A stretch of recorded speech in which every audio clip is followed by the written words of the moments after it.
Ғалымжан Қойшиев 2005 жылы Америка құрама штаттарындағы Колорадо университетіне физика мамандығы бойынша магистратураға түсті. Қазір ол еліміздің ең беделді университеттерінің бірінде энергетика зертханасын басқарады. Үшінші буынды фотоэлементтерді зерттеумен айналысатын Ғалымжан бұл саланың халқымыздың тұрмыс тіршілігіне үлкен ықпалы барын айтады. В нашей лаборатории мы занимаемся. Біздің бөлімшеміз күн энергиясын электр жарығын айналдыратын жаңа технологияларды зерттеумен айналысады. Біздің басты мақсатымыз халық үшін жарықтың бағасын арзандату. Әрине, болашақ бағдарламасы менің өмірімде үлкен рөл ойнады. Мен білімімді осы жоба аясында шыңдап, жаңа биіктерге көтерілуге мүмкіндік алдым. Болашақ бағдарламасы арқылы маркетолог мамандығын меңгергендердің бірі Динара Чакарова. Ұлыбританияға оқуға бармай тұрып та ол осы салада еңбек етті. Жас маман білімі мен біліктілігін жетілдіру үшін тіл үйренуді басты мақсат етіп қойды. Қазіргі таңда еліміз дүниежүзілік аренада маңызды рөлге ие болып жатқандықтан шет тілдерін жетік меңгерген мамандар қажет. Бұл нарықтағы бәсекеге қабілеттілікті арттырады, деп есептейді Динара. Дүниежүзілік сауда ұйымына кірсек, Қазақстанның шекаралары ашылып жатыр. Сондықтан нарықты білу ол өте қажет деп ойлаймын. Бүкіл дүниежүзілік нарықты білу үшін сен ағылшынша өте жақсы білу керексің, және өз мамандығыңды жақсы білсең, ол өте қызықты деп ойлаймын. Форумның ең басты мақсаты сол 20 жылдың ішінде не жасалды, қандай нәтижелер болды, одан кейін жаңа мақсаттарды қою. Сіз білесіз, біздің бағдарламамыз президенттің бағдарламасы. Ғалымжан мен Динара болашақ бағдарламасымен шетелде білім алып, енді елімізді өркендетуге үлес қосып жүр. Олар бағындыратын биіктіктеріміз әлі алда дейді. Мұнайлы өлке Атыраудағы кен орындарында шетелде білім алған жүздеген отандасымыз қызмет етіп жатыр. Солардың бірі болашақ бағдарламасының түлегі Асылжан Дәулетов. Дүниежүзілік білім сапасы бойынша үздік бестікке кіретін Лондонның империялық колледжінде білім алды. Елге оралысымен еңбекке араласқан ол қазір отандық мұнай барлау компаниясының бас геологы қызметін атқарып жүр. Бұрынғыдай жаңағы шетелдіктің аузына қарап отыратын, сол не айтса сол болатын, ондай заман қазір кетті деп айтуға болады жайлап. Енді қазақ жігіттері мен қыздарының осындай жұмыстарды алып жүруіне қабілеті жетеді деп, білімі жетеді деген сенімдемін. Болашақ бағдарламасы арқылы білім алған жастар еліміздің ертеңі үшін салынған кадрлық инвестициясы. Оның жемісті кезеңі алда екені анық. Қазірдің өзінде сан түрлі кәсіпорындарда басшылық қызмет атқаратын білікті мамандар ел үмітін ақтап жүр. Біздің экономикамызды сүйреп алға тартады деп, өте біз сондай үміттеміз, және оған біз сенеміз де.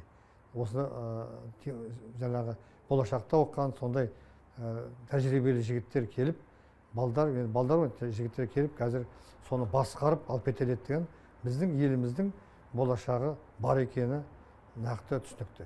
Жас келсе іске деген. Осылайша тәжірибелі аға буын өкілдері күш жігерімен ақыл ойы тасыған жас мамандарға білген түйгенін үйретіп, біртіндеп бар міндетті сеніп тапсыра бастаған. Бұл мемлекетіміздің жастардың білім үшін салған қыруар қаржысы текке кетпегеніне дәлел.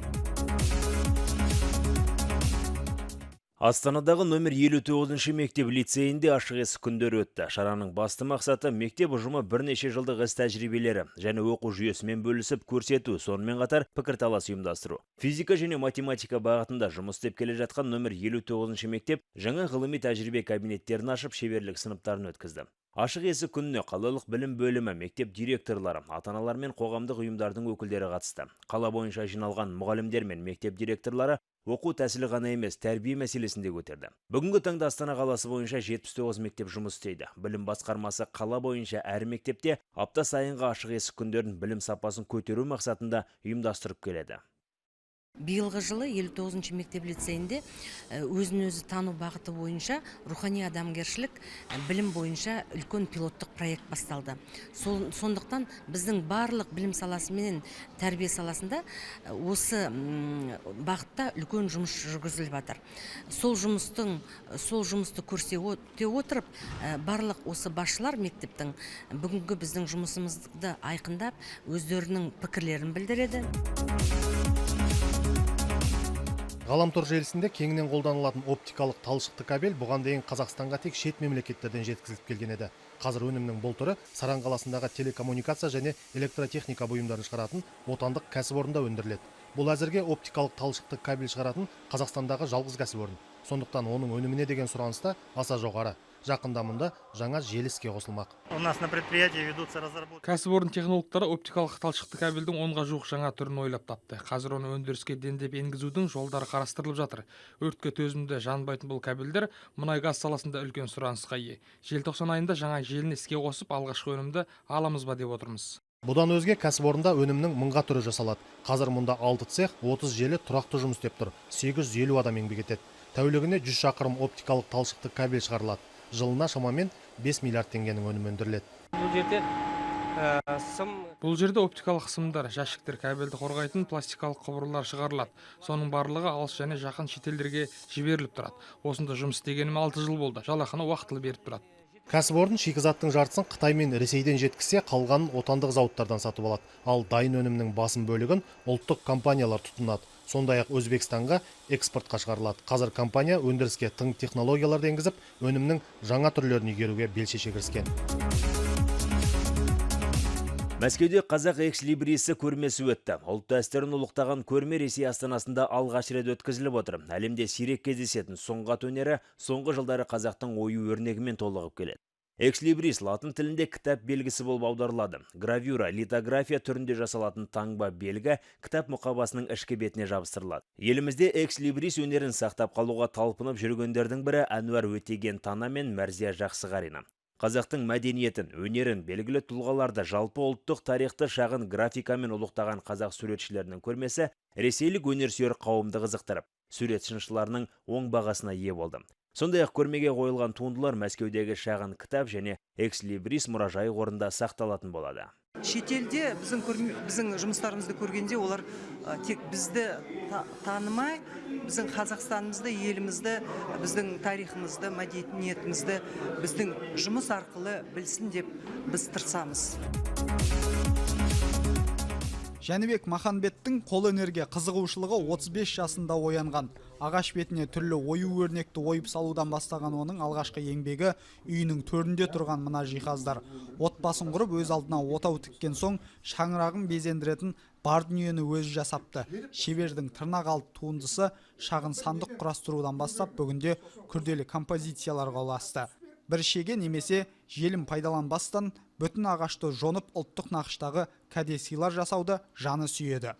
Мынаның ішінің барлығы өте нәзік жаңағы көрсетілген құралдар арқылы орындалады. Өте нәзік, құрал өткір болмаса, өзіңнің шеберлігің жетпесе, өзіңнің ойың толық бір неге тоғыспай, бұл жұмысты орындауға мүмкіншілік болмайды. Қол өнерге құлшына кіріскен Жәнібек Маханбет ұстаз көрген жоқ. Оны өнердің өр биігіне жетелейтін жан болмады ауылда. Ойындағы дүниесін ағаштан мүсін етіп шығаруды өз бетінше үйренді. Сондықтан да менің еңбектерім әрдайым өзгелерден ерекшеленіп тұрады дейді ол. Және ізінен ерген кенже баласы мен немересін ұлттық өнердің осы саласына баулып келеді. Қытай кезімде көріп келе жатырмын, жұмыс жасаған содан қызық туындап. Қытай кезінде маса жұмыс жасадым, атамен бірге жүрдім, үйірмелерге қатыстым, жарыстарға бардым. Қазір осы кезде Маниш Мәметов атындағы гуманитарлық колледждің 2-ші курс студентімін. Бейнелеу өнер және суда оқып жатырмын. Енді атам сияқты ізін қуып, ізбасары болғым келеді. 40 жылға жуық ауыл мектебінде еңбек пәнінің мұғалімі болып, оқу ісінің үздігі атағын алған Жәнібек Маханбет зейнетке шыққаннан кейін де шәкірт тәрбиелеуден қол үзген жоқ.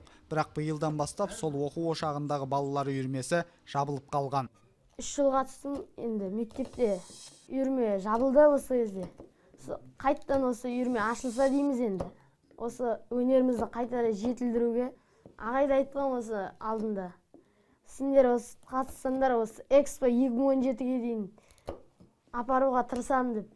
Биік талғаммен өріліп шыққан керемет туындылар адам жанын рухани байытары сөзсіз. Ең бастысы осындай қасиеттерді өскелең ұрпақ бойына сіңіру хас шебердің басты мұраты. Сондықтан да оның тақырыбы туған жер құндылықтарымен сабақтас.